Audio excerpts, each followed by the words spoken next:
Yo, what's going on, y'all? It's Combo Breaker 99. I am back with another video. All right, y'all. Hope everybody had a good holiday. I've been pretty much grinding, still doing the same old thing.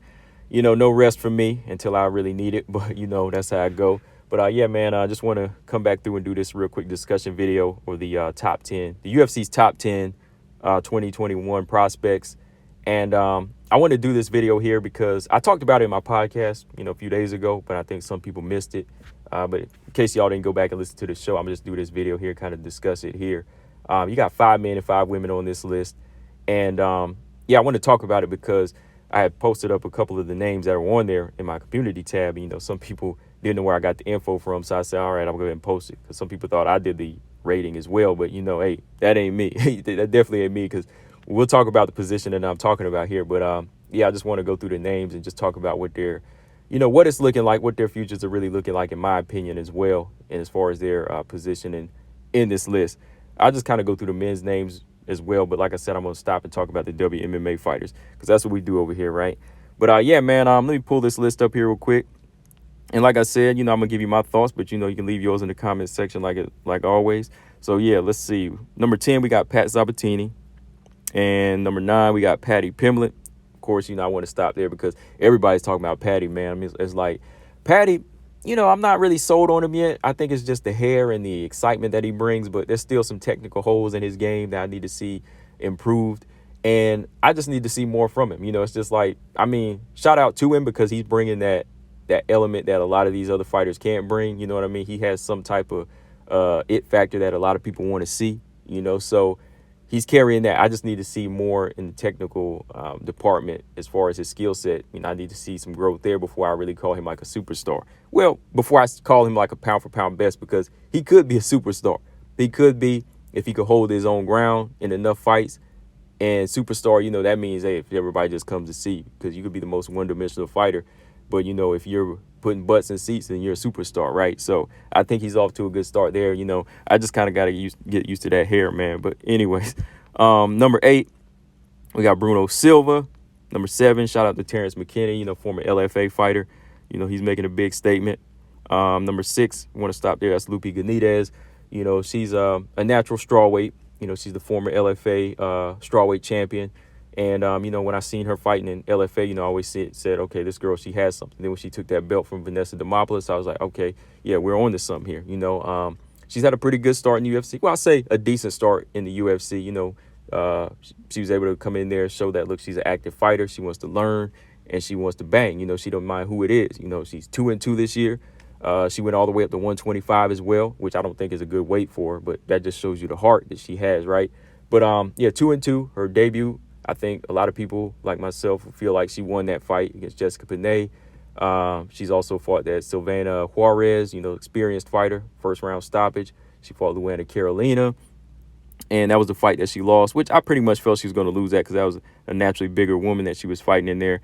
And who else did she fight? Let me see. Let me look that up while we're talking here, because I want to just kind of go through the whole list here of the fighters she fought, because I was impressed, man.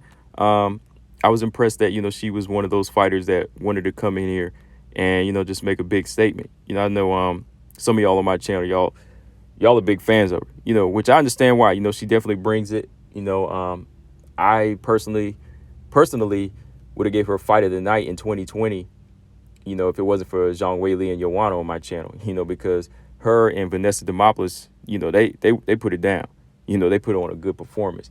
But, yeah, Lupe Benitez, that was a good showing. So she fought Jessica Penne, Luana Carolina, Silvana Juarez, and Loma Lubutni, which is a good showing in that fight. She showcased striking, boxing, wrestling, a little bit of everything. So I think this coming year, you probably will see her fighting maybe, a little bit more polished veteran. You might see her in there with somebody like Verna Jandiroba. I'm not going to lie, they might put her in there with Verna Jandiroba.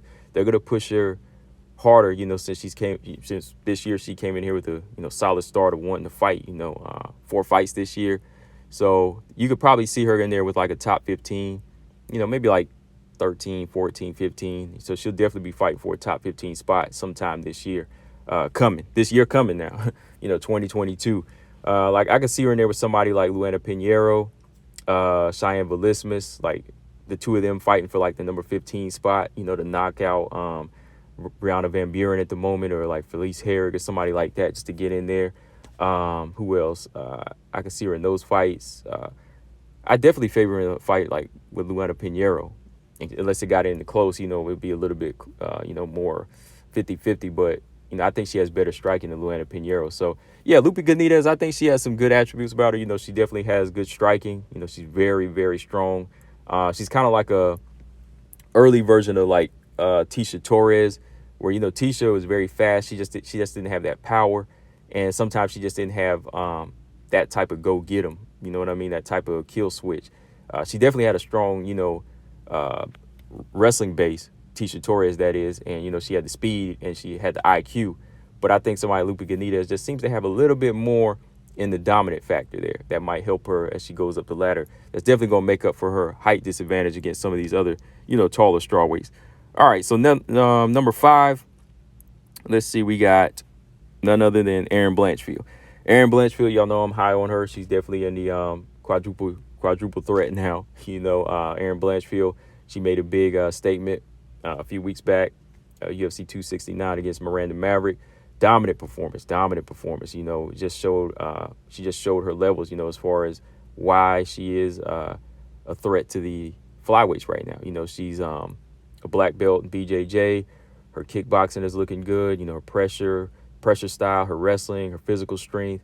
Miranda Maverick, she's a very athletic fighter and she's very strong on the ground as well. But the way she got, just completely canceled out by Erin Blanchfield really impressed me. That really impressed me. Strong year for Erin Blanchfield.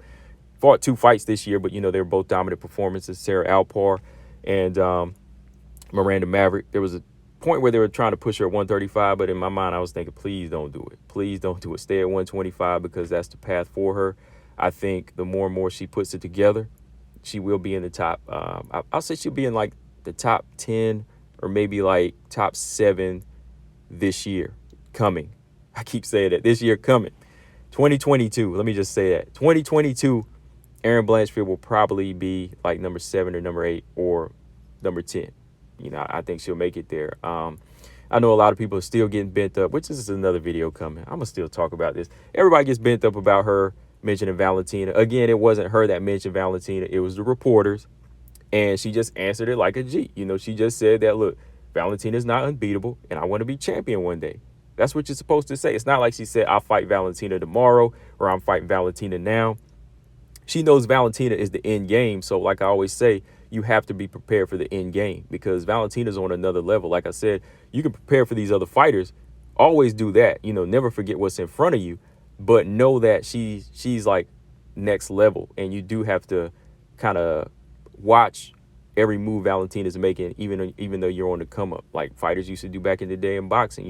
You see that champion at the top of the game, you beating the guys in front of you, but all the while you still studying this guy here. You studying the champion because eventually you're gonna get to him one day. So if you're still doing that as your side project, that's fine, because I think that's what Erin's mindset is. Erin has not really said that I'm gonna fight Valentina right now. She's just letting you know that that's the end game. And she already called out names before her. She said, I want Macy Barber and I want Casey O'Neill. No way did she say she was going to fight Valentina Shevchenko tomorrow or like in another year. But, I think when she gets to that point, you probably will hear her start calling Valentina out more when she gets to that top 10. So y'all got to accept that. If you don't call her out, you're a coward. But if you do, you're not supposed to. But again, she was not calling her out.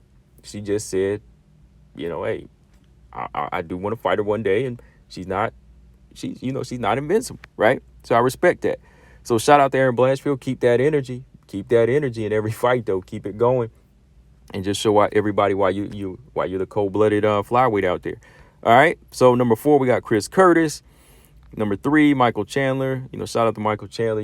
He's came in here and made a big statement. Against who's that? Dan Hooker. Was that Dan Hooker? It was his first fight. Yeah, Dan Hooker. He went in there and blasted out. But after that, he was on the losing end of some tough fights against some veterans like Oliveira and Justin Gaethje. I mean, him and Justin Gaethje, they put on fight of the year, no doubt though, man. I mean, that fight was a banger. So shout out to Michael Chandler. I definitely want to see him come back. Definitely got to work on some things as far as his I think his sharpness, his defense, and just a couple things with his feints. I think he's still a hit. He's still a target in there. All right, so let's get to the juicy part. Let's get to the number 2 and 1, and this is where y'all kind of got lost, I see, but this is where I got the list from. So here we go. Number 2, coming in hot at number 2, is my girl that was in the original Triple Threat, Manon the Beast Firo. Manon the Beast Firo. All right. So Manon, I'm glad she's in there. I'm glad that she's at this top and they're recognizing her. Manon, she's hit the scene. She's 3-0 this year. I told y'all before her fight back in January with Victoria Leonardo that we were going to see something special in her, because I was watching some of her fights before that. I was like, man, this girl right here. I was watching her on like some local channels, that are like not like ESPN or whatever, but just like local channels on my TV because I don't have cable. But I was watching a couple of her fights on there, and I just saw the performance that she was putting on. I was like, yo, this girl's got something. So when they signed her, because she fought like a tough house version, in France and won a belt there. Then she won the UAE belt. Then when I heard she was coming over to the UFC, I was like, uh-oh. Some people thought Victoria Leonardo was going to beat her. I was like, all right, watch this. She went in there, destroyed her, went in there against Tabitha Ricci, did what she was supposed to do. Of course, Tabitha Ricci, undefeated strawweight, still on the come up. Like, I saw something special in her, too, as a strawweight. That's why I was, like, torn when they put her in there with Manon and they fed her to Manon like that. I was like, man, Ricci, don't do it. You know what I mean? Like, they got to look, man. Sometimes they got to say, look, what's more important, my career or just the opportunity at the moment? I was like, man, they got to look, you got to look into it. You got to read between those fine lines. But she took the fight. Manon went in there and destroyed her like the predator that she is, man. So, I'll take it. Still a killer. Then she went in there, her third fight this year. Mayra Bueno Silva dominated while she was still on the 19. She dominated while she was on the 19. Had a hurt calf in the fight and still put on a great performance, in my opinion, for somebody that was sick. Didn't use any excuses. After the fight, she talked about what she had been through. But other than that, she was a little upset with the performance, but then she accepted it, right? So Manon, definitely a fighter that shows that she can overcome adversity. I love that in a fighter. And, I just love her style. She's very exciting, doesn't do a lot of talking. I know she's, from France, but, some of these fighters that are from Europe or wherever, they still might talk. But, I think she just is a type of fighter that likes to perform. And I think that's what we need eventually to get to the top 10 and the, top 5 to be able to challenge those tough, top 3 contenders like Chikeg and Maia and Andrade, and eventually get to the champion. I like this type of energy that Manon is carrying. She's kind of like the Valentina at the lower tier here, because she's a fighter that's dedicated. Like, she's not out there making a lot of friends or anything. She trains with her camp. She's not one to say, okay, I don't want to fight this person because they're a training partner. She's not that type of fighter. She'll fight anybody. And that's what's special about her. And also, like, what's crazy is not many people are calling her out. People are calling out Macy Barber, Casey O'Neill, but man, they ain't calling Manon out. That's why I went back and thought about that. I was like, man, like, Manon is kind of special because nobody's really like bringing that heat towards her. Like, unless, of course, they get matched up, I'm sure they will. Like Jessica I, she'll probably start, doing her little talk, to build up her confidence. But other than that, I'm like, yo, like, Manon, she's kind of special right here, So shout out to the Beast. The Beast, I think I see big things for her. She just signed her next 4-fight contract for 2022, So there were talks in that one interview that she did that Valentina might be one of those fighters on her contract, because that's 4 fights, right? So let's say she fights Jessica I this coming year. That might be a fight that pushes her up the rankings, push her up to like 8, 9, 10. Then you got 2 free fights in there between. That could be, Lauren Murphy, Andrade, or Chikagan. And then, boom, next one could be, end of the year or beginning of 2023 could be Valentina Shevchenko, right? So that sounds like a blueprint, because Manon, she's a little older, she's a little mature, so I think she can move faster than the rest, like Casey O'Neill and Erin Blanchfield. I think her mindset is in a better place where she's saying, look, I know what I need to work on and I can get there. Because let's see, 4-fight contract. If she fights 3 times next year, that'll leave that last fight open for 2023, which could very well be a Valentina Shevchenko fight. Granted, everything goes well if she dominates those next 3 opponents, right? So yeah, man. Number 2, in my opinion, I think she should be number 1. But let's go over the number 1 real quick. Number 1, we got Casey O'Neill. King Casey O'Neill at number 1. She's everybody's top prospect in the UFC right now. And, Casey ONeil, she did hit the scene hard. She's bringing that demeanor. She's bringing that dominance. Her nickname's not cold-blooded, but she brings that cold-blooded factor. I can't knock it. She's 3-0 this year. And like I said, look, I like her energy. I like the fact she likes to fight. I love her natural abilities. Her natural abilities like the talk, the cold stare, the killer instinct in her, and just the ability to want to go in there and fight and find a way to win. Those are natural abilities, to go in there and fight 3 hard rounds or 2 rounds or whatever and, overcome adversity and always keep that mindset of saying, I'm going to find a way to win and you ain't going to beat me. You know what I mean? That's something that's just natural. That's something natural. And I think she carries a lot of natural abilities. Now, with that being said, there's still a lot of technical things I think she needs to work on. I still think there's some technical things that need to be polished up before she goes in there with some of these top girls in that gauntlet. You know what I mean? Like, because I still see a lot of things like a Maya, Chikagan, or Andrade could cancel out in her quick.